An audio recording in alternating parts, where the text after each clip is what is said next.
Bonjour à tous et bienvenue sur le plateau de Paranormal, émission consacrée aux phénomènes inexpliqués. Pour ce premier épisode, nous avons rencontré 5 personnes convaincues de recevoir des messages de l'au-delà. Alexandrine est infirmière dans une maison de repos. Elle nous explique ce qu'elle a vu.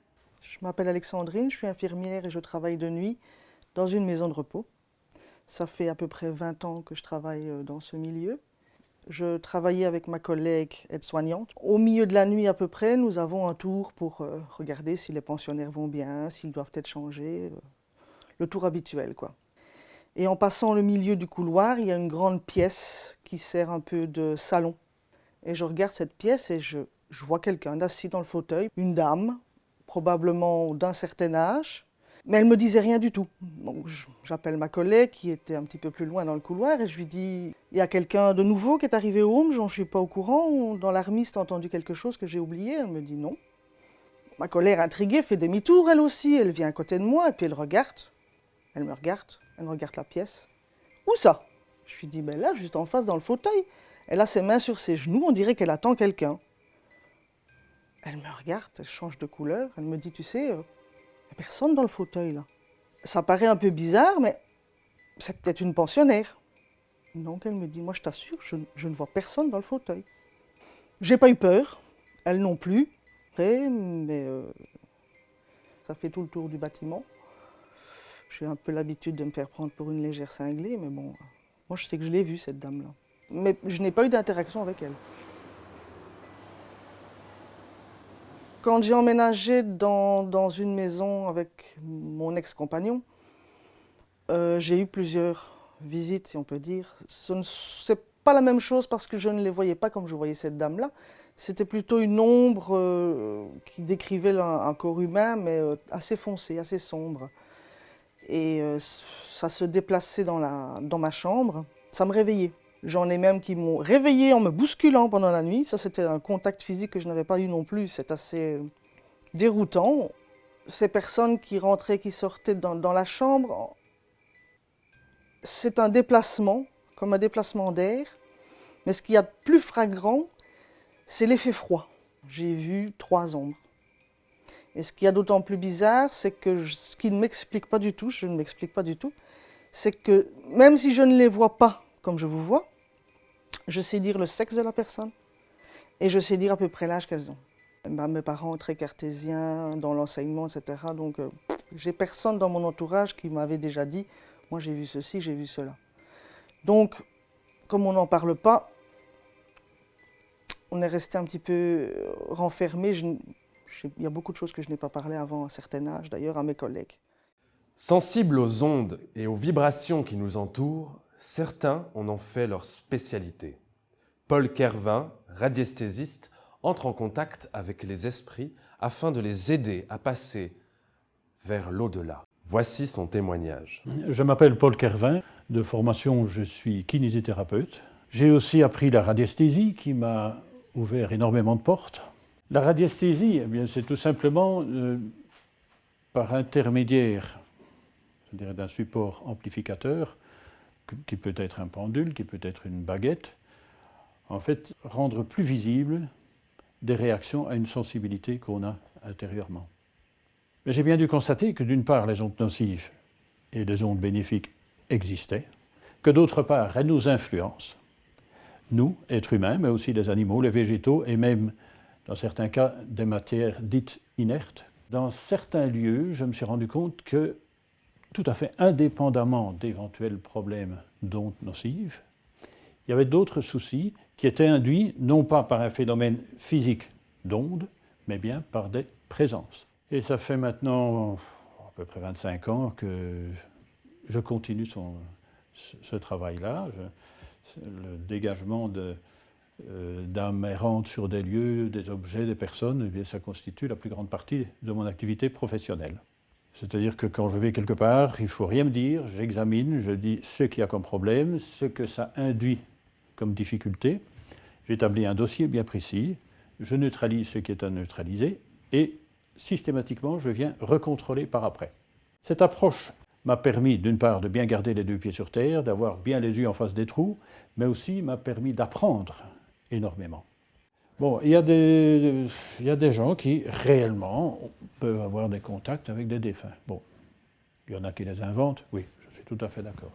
Si dans la plupart des cas, ça se passe tout à fait bien, dans un certain nombre de cas, il y a des âmes de défunts qui peuvent se tromper de chemin et vont alors venir soit s'accrocher, soit errer, soit s'accrocher à un lieu, soit à un bâtiment, soit à un objet. On parlera alors de lieu hanté.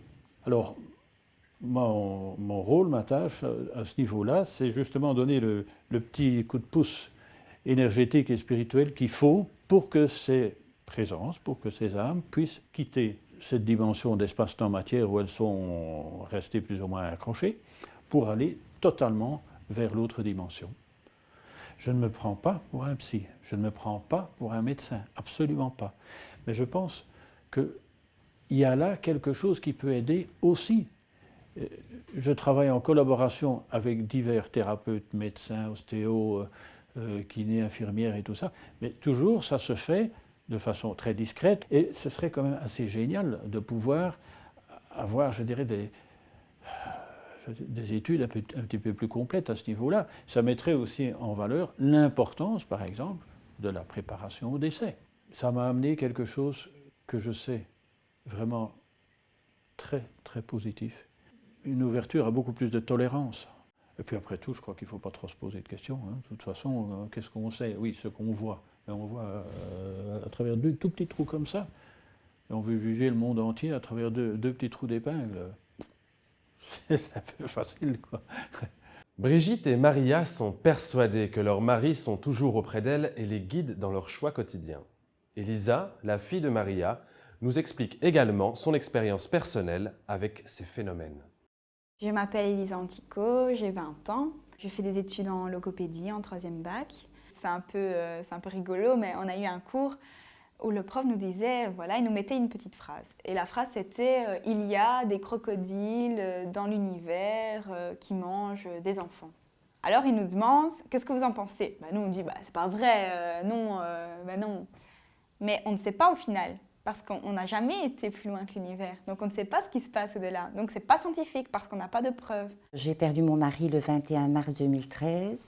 3 mois plus tard, ma fille m'a proposé pour un peu remonter la pente, de m'offrir un voyage au Maroc. Alors j'étais enchantée, mais en même temps j'étais partagée dans mes émotions, à savoir que je partais alors que mon mari n'était plus là. Un jour, j'ai fait ma pelouse, et c'est peut-être une fleur qui était déjà là dans le même état. J'ai vu cette plante qui était en forme de cœur, fleurie et en forme de cœur. Et je dois dire que pour moi, c'est un message. Et je me suis dit, je peux partir sereine au Maroc. Je suis certaine que Bernard me soutient. Mon beau-père qui est décédé il y a 5 ans. Donc depuis sa mort, j'ai eu effectivement des manifestations de sa part. Apparemment, ma fille entendait beaucoup de bruit qui venait au niveau du grenier, comme s'il y avait des pas. Et j'ai mon chat qui s'est réveillé et ce chat est monté sur la garde-robe pour me montrer la direction du grenier. En fait, j'étais à la recherche désespérément d'une paire de boucles d'oreilles que j'avais perdues. Et cette nuit-là, j'avais demandé à mon mari avant d'aller me coucher, aide-moi à les retrouver. Je ne sais plus où je les ai mis, aide-moi à les retrouver. J'ai dit, maman, tu as fait une demande à Eric.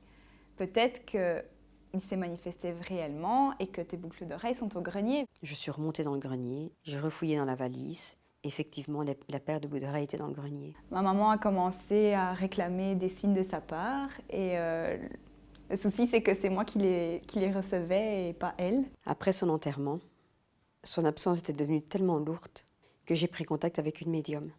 Et mon mari est venu lui transmettre des messages. En fait, il m'a donné des détails très très précis de son enterrement. Et il m'a dit aussi « Merci de ce que tu m'as dit dans mon oreille au moment où je partais ».